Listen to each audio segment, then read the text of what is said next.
Doug Mackenzie, and welcome to another episode of the Insurtech Show. In this episode, we speak with AXA and Insurers to find out the pain points in the insurance industry today. I sat down with Anders Cour from Banking Circle, who told me more about some of the research they've been conducting into the insurance industry. Now we're in the digital age of insurance. What does that mean for the insurers and the customers? So I think the right way of looking at this digital age is to look at two or three dynamics within there and see what we can learn from the past and see how that could be applied into the future. And there are two or three changes coming together in the digital age. So one of them is around the Internet of Things and sensors generally. And if you go online and you look for consensus of opinion, you'll see that almost everything that could be sensed about our environment is now being sensed. So everything from how, when and where you drive to what the temperature in this room is, what the air quality is, and in commercial things, for example, where a vessel is and how it's performing, etc. So that data from those sensors is massive. If you look at to pick up any stats at all, it's measured in tens or hundreds of billions of sensors. Effectively means that everything which was previously unknown can now become known. And that changes the basis for insurance. The downside of having all this data available is you've now got too much data. So you as an individual couldn't process the amount of data that's coming at the business. So we need technology to answer that question, to be able to extract meaning from those sources of data. That's one of the things that we do ourselves. Once I have meaning from it, now it's a case of, well, what does that mean for the insured? And again, we have some norms in the industry which we can start to unpick. So it's been normal that you might buy a policy that exists for 12 months. And we see this in your own car insurance policy or travel insurance policy. But why does it need to be 12 months? Because I don't travel continuously through the year. In fact, if I look at my policy, it has limits to how often I can travel. So wouldn't it be great if I could just sense that you were abroad and just offer travel insurance? So your risk as an individual changes through the year and through what you do. So wouldn't it be great if my commercial risk, so if I have a vessel, if my risk changes on the vessel, so does my policy. I might go into a high-risk area and come out of it. So wouldn't it be great if that could be sensed and adopted automatically? And the third area of digitisation is how that business is placed. And today in the market, it's primarily done on a manual basis. We sit here overlooking the Lloyd's office and the Lloyd's building, and the way that business is written today is it's very paper-based. People walk in with bundles of paper and they negotiate a deal. And if I take those three things, that model can't persist either. Because if I'm going to have real-time insurance, for example, entering into a war zone, I can't have a broker just stood outside and Lloyd's going, right, quickly running, go, go round and get that business stamped. That's not going to work, but I can do it electronically. So this sort of confluence of technologies, we put it like the flux capacitor, is actually more accurate pricing gives me the ability to write some very narrow policies which I can now get placed in near real time. And again, we've seen that whole change happen in other industries. I think the thing that has changed from a customer perspective most recently around digital trends and digital technologies within the insurance industry is how customers' expectations have evolved, that they are expecting something more tailored and personalised and relevant to them. We see that building from what's happened in other sectors and other industries over the past 10, 15 years, starting with, yes, social media and then probably kind of retailing. And that's already moved into an element of financial services around banking and things becoming more tailored and relevant and personalised. The insurance industry and AXA are trying to move ourselves in that direction as well. And in particular about how we can offer services and benefits around our core insurance protection to make us more relevant and for a customer to feel genuinely more personally treated in terms of how they interact with us. Can you tell me a bit more about the background to Banking Circle? The Banking Circle was founded 5 years ago with the aim to provide financial infrastructure to businesses in the financial industry. We've focused on financial tech businesses in the payment space primarily over the first couple of years, while later on moving into banks.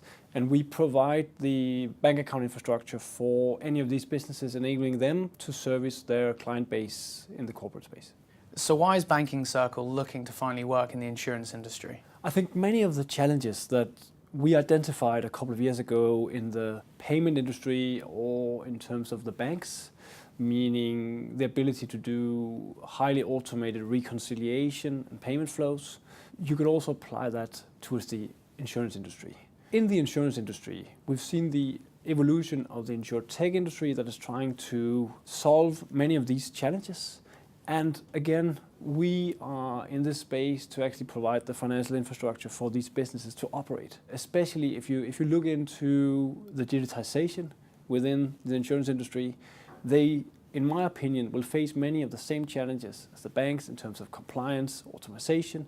And we have that set of tools. And we're obviously keen to apply this towards that industry because we think they can solve a lot of challenges, similar challenges as we have sorted out for the financial tech industry, payment industry, and the banks. So can you tell me what are some of the findings from your research so far? Yes, I think most of our research runs into three categories of findings, challenges for the insurance industry. First of all, you've got compliance in the digital age, in terms of how to actually manage the fact that many of the insurance policies are now being done online. The second one is the need for reconciliation within the insurance businesses and the ability to do this without too much manual involvement. The third one is fast payouts of claims. So in the respect that if a customer has a claim and that claim is approved by the insurance business, the customer can actually receive the funds within one day or same day. I think these are the three main categories that our research shows that the industry has today. Next up, we look at one of the largest pain points they found in their research, the quick reconciliation of payments. The quick processing and reconciliation of payments is a vital thing for our customers and obviously a significant component of what is the insurance operating model, both taking payments from clients and then obviously issuing payments to clients in the event of a claim. The digital trends and new technologies over the past 10 or 15 years have already changed that significantly for insurance companies where, typically our payments to customers would have been cheques. I think that's genuinely the exception. Literally handfuls of those happen a year as opposed to what it would have been previously. Most are electronic payments that happen now. But I think there's more that we need to do as customer expectations have evolved, particularly around the receipt of payment side from customers. So the use of PayPal or Apple Pay or Google Pay and those sorts of things. We need to make sure that our customer experiences evolve to keep up with the customer expectations. And in many situations still, the insurance industry actually needs to up its game in pursuit of that. So meeting those customer expectations by continuing to stay at the leading edge of normal in terms of technological advances around payments is yes, critical. And in terms of obviously the big data that comes with the digital innovations, does this mean that sometimes this quick payment methods and this quick move to agile services is sometimes hard to implement? I think that is a genuine risk. I often look at it though that actually it shouldn't be a barrier, that should actually be a stimulus. That should kind of again create a drive and a focus to be able to deliver those customer benefits and those better customer outcomes of improved speed of payment and reconciliation and those sorts of things. The industry has to take it with that mindset, that approach about it being a stimulus rather than necessarily a barrier. Otherwise, then it could become a threat to us. If we don't adapt and meet those customer expectations, then there could be a part of the value chain and the customer relationship that we may not own in the future. So yeah, I see it as a positive rather than necessarily a barrier. The quick reconciliation of payments is going to become fundamental to the industry. Most recent stats I heard is that in the offline model, so the non-digital model, it can take 6 months for money to move from the customer to the insurer or from the insurer back to the customer in the event of a claim. In the digital world, that can be done and should be done instantaneously. And when we look at how companies differentiate their proposition to customers, it can be as simple as, if you can do it quicker, I'm prepared to pay more for it. If I go online and look for parallels to that, there is a company called Use which published a study last year where they said that actually we give you all the prices for your moving to a different utility, and these are the cheapest ones, but there are cheaper ones if you want to do your work yourself, and 80% of the people said actually I'll just go with the ones that you can do for me.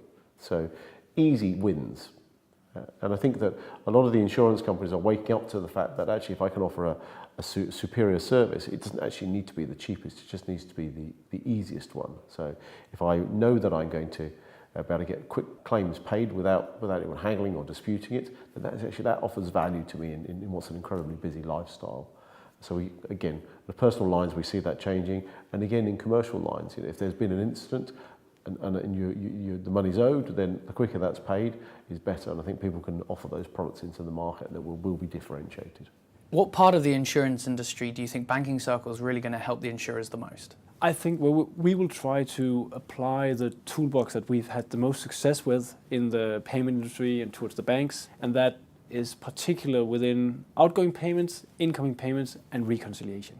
If you look at the insurance industry, I think there is, at least the research we've conducted, has shown that when you collect the payments, you have direct debits that are failing, you have a lot of manual power spent on reconciling the payments, and that's exactly where we will try to come in and where we think our product can actually make a lot of value. We learned how some of the payment processing issues are actually affecting the insurer's ability to succeed. So Anders Cour broke down how using Banking Circle's technology can actually help them with this. I think the research identified two additional challenges. One is collection of the insurance premiums, where a more automated setup would be at least on the wish list for many of the insurance businesses. The other side is errors when doing payment of insurance premiums from the consumers. If they get something wrong in the unique ID that they have to state when they set up the direct debit or the payment, it will typically fail, and then it will require a lot of manual involvement in the insurance business. With the setup that we've got, the product we've got, that's actually exactly the pain point we've sorted out for many businesses in the payment space and for banks. So with our product, this will typically come in a version where you can eliminate that friction. How do you believe Banking Circle can tackle some of these problems? I think with the virtual IBAN setup that's been a huge success in the payment industry, the Insurtech business will be able to deliver fast and smooth reconciliation towards the insurance businesses. The Insurtech will be able to deliver a much higher straight-through processing rate of the payment, given that you typically not have the failing direct debit or all the errors from someone making a pay-in. Third of all, they'll probably be able to do collections and payout much faster and in more countries than they can do today. So these are the three main pain points that we aim to enable the Insurtech industry to deliver to the insurance businesses, like we have over the last couple of years enabled a lot of business in the payment space to deliver services towards their client base. We then looked at collaboration within the insurance industry and how some of the insurers are actively looking at collaborating with the Insurtechs to improve their digital offerings. So as an Insurtech, do you look to collaborate with some of the insurers? Well, so as an Insurtech, one of the areas that we woke up to really early was that you need to collaborate with the industry. It's a very, very wide and complex value chain that's existed for many decades. And rather than going into an industry, and we see this with some of our competitors going and saying, we know best, we could do this better than you can, our view is that actually you need to bring the market participants along with you. And we equate this very much to going into a town centre and saying, we think we should reverse the one-way system. Is that if you wanted to do that, you couldn't do it on your own. You'd need to agree that it needed to be done. You'd need to get all the road signs changed, and you can't do it in increments. You can't say, I'm going to reverse this bit, and then this bit, and then this bit, and then I'll come back in a few weeks and change the signs, then I'll come back afterwards and change the road markings. It needs to be done in a coordinated fashion. So what we've seen as being a real advantage for us, and we've seen other Insurtechs that are succeeding do this, is to work with the value chain as a whole and understand how they can cooperate. So we've invested a lot of time in getting brokers on board with what the digitisation of the industry means, getting the insurers on board with it, getting the consultants on board. So we have a very active partnership with Ernst & Young, for example, and again working with the reinsurance and the capital providers to really understand, in a digital environment, how does everybody make money? How can we collectively remove administrative costs from the whole value chain, and how everybody can win? And my advice to any Insurtech would be to do that. My advice to ourselves and to our own team is, let's build a community around what we do and insert ourselves into other communities and get that sort of group win, because then we win as well. Are AXA actively looking to partner with other insurtechs or fintechs in this post-technology boom? Absolutely. I mean, that is a critical part of AXA's approach to this globally, either through investment with Insurtech, digital kind of startup companies who are pioneering some of these techniques and looking to realize the potential that new digital technology could create for customer propositions in the insurance industry. So either looking to invest in them, but actually equally also looking to work with them locally across the world within the AXA operating companies that exist across the world. Here in the UK, we've been constantly kind of on the lookout for the past 3 to 5 years about how we could work with certain partnerships in this space. And genuinely, there are people within the AXA insurance business whose job it is, and real job it is to stay kind of fully up to date and abreast and aware of the myriad of insurtech kind of startups and opportunities that may exist. Actually, more of the problem is choosing which ones are the most appropriate for us to kind of partner with, or where we see the most opportunity. But that will be, and that already is, as I said, an established part of what we're kind of looking to do, both here in the UK and globally. And I think that will only grow over the course of the next 5 years. So speaking on that, what do you look for when it comes to partnering with these insurtechs? I think there are 3 core things, really, that we look for when selecting a partner to kind of investigate with from the insurtech space. One is about having clarity of a customer proposition and its relevance to our customers. Be that our personal customers, personal lines customers, that home, motor and travel insurance, or our commercial customers, so large companies. We believe strongly that there needs to be an immediate need and relevance to some of the existing challenges or opportunities that we face with our customers. Secondly, we're looking for a kind of a group of people who, quite frankly, are inspiring around the belief of what it is that they're trying to deliver as a startup or insurtech kind of organisation, and a group of people that've got a real kind of focus and energy around pursuit of that. The final thing is actually it's as important from our perspective to have a group of people that have the focus and the energy that I was outlined before. It's as important as that the insurtechs themselves have a real clarity and understanding about what partnering with the likes of AXA or another kind of big insurance company enables for them. It may sound peculiar, but actually there are many of these insurtech kind of companies and organisations that don't they see it as part of their kind of natural evolution to partner with large kind of incumbent firms without necessarily understanding the real opportunity or accelerator that would give themselves as a company. So with those kind of 3 things, that certainly narrows down the field of opportunity and enables us to focus on developing partnerships and arrangements with the ones where we think there's going to be most kind of win-win from our perspective. I think there are 3 main benefits by using our product versus what's available in today's market. First of all, the Insurtech business will be able to deliver a solution with both their own tech layer and reconciliation module that makes it quite easy and frictionless to do the reconciliation for the insurance business. Second of all, they'll be able to deliver probably much faster pay-ins and payouts.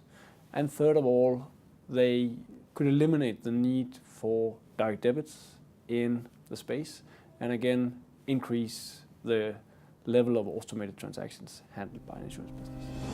That's it from us. Thanks for watching, and be sure to join us on the next episode of the Insurtech Show.